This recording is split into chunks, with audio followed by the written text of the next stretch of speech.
Hello, we're back. And, we called this a show the Lonely Hearts Club program. We had to switch it up because the hacking was so bad and change everything up. But I think it's going to be more personal for the public, and the questions will be still humorous and a lot of stories to tell. We try to throw a little humor in, but it doesn't have to be about a boyfriend, a broken heart. It could be about losing a loved one, losing a pet, losing, your job, and your best friend. Lonely hearts, broken hearts come from many walls, and so we're going to get into it. We're going to push into it real quick. We have a guest here. She's a local manager for a restaurant chain, and her name is Chrissy. Chrissy, how are you? I'm great. How are you? Good. And how long, or have you been a resident of Sacramento? Just for a few months. Just for a few months. And where did you come from? I just moved down from Washington. I lived there about 3-4 years. And how was Washington State? It was great, but the weather absolutely sucked. Constantly rainy, constantly dark and dreary, but very beautiful. People were very kind, and just a great place to live as long as you like the rain. That's it. Rainy. Yes, very rainy, wet, dreary, like I said. Is that where Mr. Cobain came from? Yes. Kirk? Yes, I even stopped by where he actually lived. Really? The town is a ghost town, but very That's pretty. sad. Very pretty though. Sad. It's beautiful. It's sad what happened to him. Yes. Terrible. that is a sad story. That in itself is a tragedy. Yes. Yeah. What's the rumor up there? What happened to him? He committed suicide. You think so? Yeah. Sometimes everybody said that was murder. I believe it was suicide. Just too much of the news, people being on him, like he couldn't handle the famous life, What did people think of his wife? I don't even know. I've never actually asked about that. I've just asked about him himself. But I feel like everyone agrees with me that he committed suicide because he could not handle the fame. Not his grandfather. Yeah. I watched the biography. He was a beautiful soul, though. Yeah, his grandfather insists that he was murdered.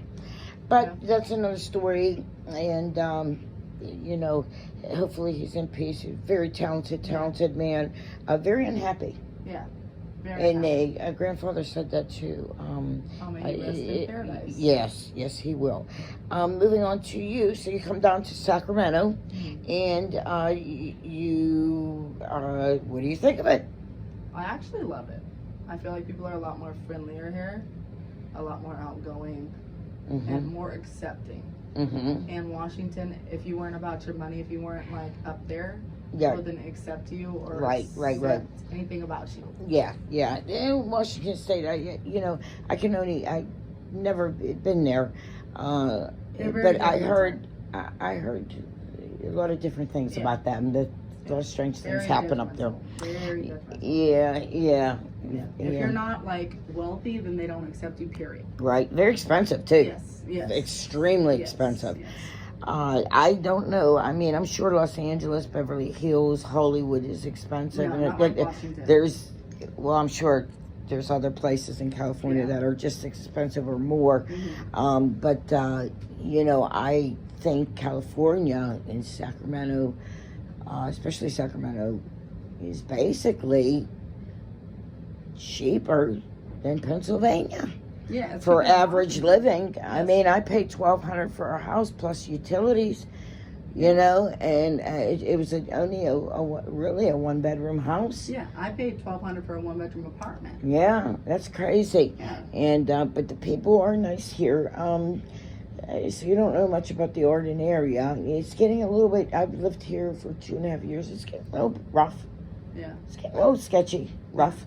I still like the people though. We welcome you. Thank you. Now, let's get on to your story, and I am going to do a little bit of grief. too when you lose a loved one or a friend or a partner. Tell me a little bit about your love life. What's going on? Were you married? I was engaged for 8 years. Okay. The worst 8 years of my life. The only great thing that came out of it was my 6 children. Wow, you've been blessed. Yes. Yeah. Wow, 6. I can't even handle the 2 I have. I got tired of doing the same thing with the same guy. It was unappreciative. I done everything for this guy, for my kids. I took care of him financially completely and mentally and physically. And the guy just done me wrong all the way around. And I got tired of living like that. I got tired of being dealt not even like a half a hand, like Piece of furniture. Yeah, like I was nothing to him. A piece of furniture. Yeah, I got tired of dealing with it. I done everything for this man. I supported him in every aspect of his dream. Now, did he work? No, I took care of him fully. Yeah. Fully, financially, mentally, support. Like I was everything for him, and he still. Did he help you with the children? No. Oh, that's sad.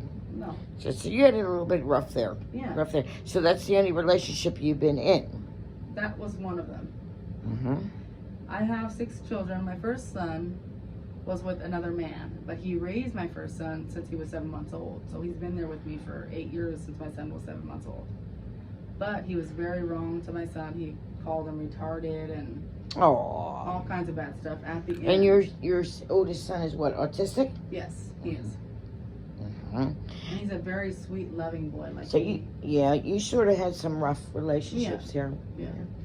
And what are you blaming it on? I actually blame it on myself for allowing those things to happen, allowing men like that to be in my life, accepting that kind of a lifestyle, accepting that that was okay for me when it wasn't. Yeah. Is it have a little bit of how you were raised? Yes.